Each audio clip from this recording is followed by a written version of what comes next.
Ал балалар, сендер А әрпін үйрендіңдер. Ат, арба. Б әрпін де білесіңдер. Болат, балта, бет. Мынау Г әрпі. Гүл, гүлсара. Енді Г әрпін жазамыз да, міне бұлай. Оның ортасын белбеумен байласақ,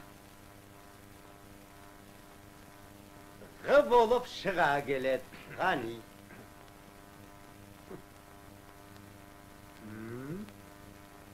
Ол не?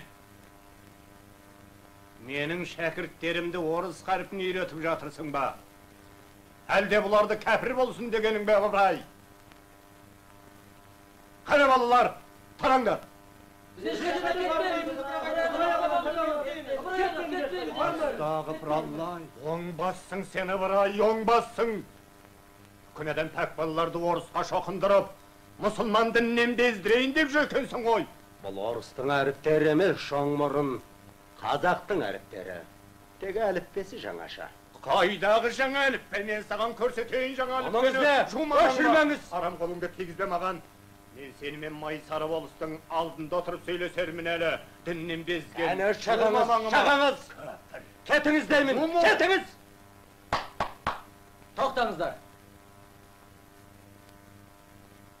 Асқар аға, айқаймыстым көбейіп кеткен сияқты. Естеріңізде болар, оның Григорьевке, Ильминскийге жазған хаттарын оқыдық. Көбейіптің естеліктерімен де таныстық. Ол расында өте қызу жан болатын. Бірақ өзін ұстай біледі. Осыны еске тұту керек. Жақсы. Қане, тағы бір қайталап көрейік. Жарай ма? Жарайды. Қане.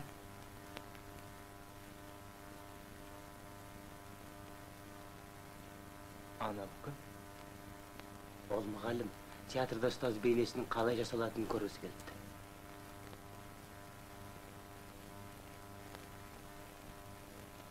Бұлар орыс әріптері емес, шоңмұрын, қазақ әріптері.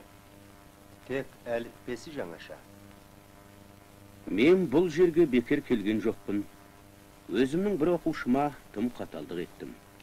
Оның жан сырына терең үңіле алмақпын. Соныма кейін қатты өкіндім.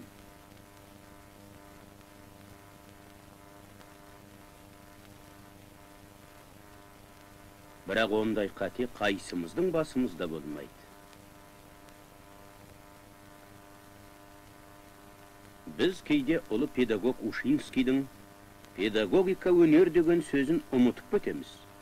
Бұл ойдың дұрыстығын театрда айқын сездім. Актер өзі бейнелейтін қаһарманның іс-әрекетінің астарын ұғынуға тиіс. Режиссер оған сол бейненің характерін, жанның тереңдігі мен рухани күшін ұғынуға көмектеседі.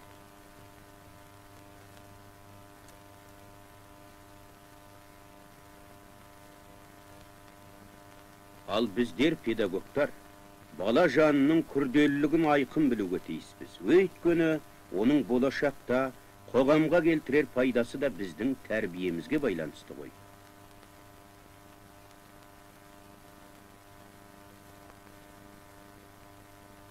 Бұл мен ашқан жаңалық емес. Еліміздегі педагогика ғылымының негізін қалаушылар Ушинский, Лев Толстой және қазақ халқының ағартушысы, қазақ сахрасындағы осынау мектептің негізін қалаушы Ыбырай Алтынсарин да осылай ойлаған.